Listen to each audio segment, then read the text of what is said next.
doutor, o peito do meu filho chia. Será mesmo?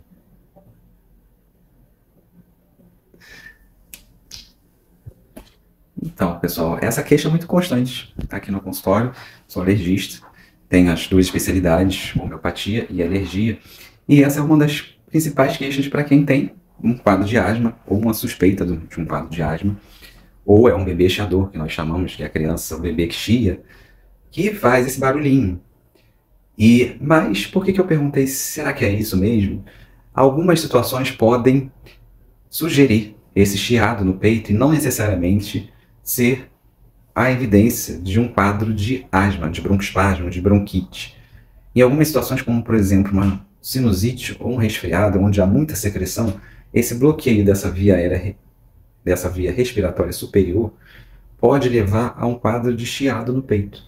Por isso que algumas vezes, quando você leva seu filho na emergência, ele não está cansado, não tem falta de ar, está correndo, brincando normalmente, não está tossindo, enfim. E quando o médico ausculta, ele acaba identificando um chiadinho no peito, que pode ser, nesse caso, por conta de uma obstrução nasal, ou seja, um entupimento no nariz, seja com resfriado, até um quadro de rinite que pode mimetizar esse quadro de chiado no peito. Mas você observa que, poxa, mas meu filho não está com falta de ar. Será que isso é uma crise de bronquite realmente?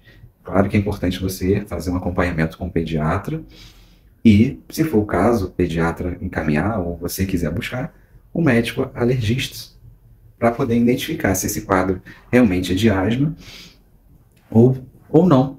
E se esse quadro de asma é alérgica ou não. E aí, dentro dos quadros respiratórios, como eu estou descrevendo para vocês, existem diferenças.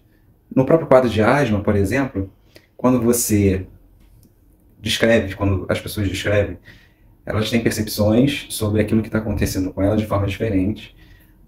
Mas cabe ao médico homeopata direcionar algumas perguntas para que haja uma informação mais específica sobre aquilo que está acontecendo. Por exemplo, meu filho tem falta de ar quando ele deita na cama.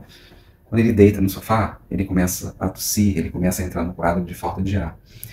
Meu filho ou minha filha melhora quando a gente abre a janela da sala, a gente abre a janela do quarto. Nossa, como ele melhora, ele fica bem, ele fica melhor. Ou ele melhora quando ele é coberto. Quando se cobre, quando a gente coloca, mesmo no calor, quando a gente cobre ele, ou quando cobre a minha filha, ou quando eu me cubro, mesmo no calor, eu me sinto melhor e aí eu melhoro desse meu quadro de falta de ar. Ou existe muita secreção, primeiro eu começo a tossir, uma tosse com catarro, e depois vem a falta de ar. Parecem sintomas da mesma coisa. Pode ser, mas dentro da homeopatia, já essa descrição, ela faz pensar, o médico homeopata pensar em medicamentos diferentes. Medicamentos que a gente chama de circunstanciais, e aí para a gente identificar um medicamento que é o sistêmico, que vai atuar no organismo de uma forma como um todo, é preciso pensar em outros sintomas, em outras questões desse indivíduo, como é que é o comportamento dele fisiológico, ou se há algum desequilíbrio em outras áreas desse corpo. Por exemplo, sistema digestivo, tem sensação de que o alimento volta depois de uma refeição, ou antes da refeição sente uma queimação no estômago, você fica muito tempo sem se alimentar, sente sonolência depois da alimentação, fica irritado quando não consegue se alimentar nos horários, enfim. Esses sintomas vão ajudar, além de, por exemplo, o comportamento dessa pessoa diante das situações do seu meio, diante da presença de outras pessoas, pais, amigos, colegas, enfim.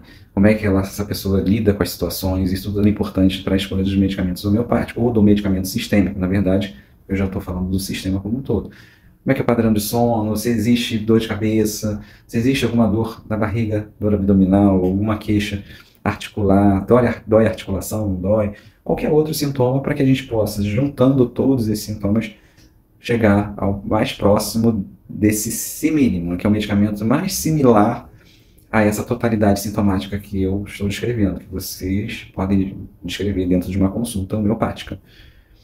E fazer a escolha dos medicamentos, então, desse sistêmico e mais aqueles circunstanciais. Aí começou a tossir, nós temos medicamentos específicos que podem ajudar nesse quadro de tosse. É claro que, como homeopata e alergista, cada caso, cada pessoa é uma pessoa. Então, se houver necessidade de utilizar um medicamento tradicional junto com a homeopatia, ela pode ser utilizada? Pode. Ela pode ser que essa pessoa utilize, só precisa utilizar a homeopatia, ela não precisa utilizar o medicamento tradicional. Isso pode acontecer? Sim, pode acontecer. Um medicamento é complementar ao outro, tá bom? Então é isso que eu queria passar para vocês. Lembrando mais uma vez de cuidar da sua saúde de forma mais leve e consciente. Um abraço e até o próximo vídeo. Tchau!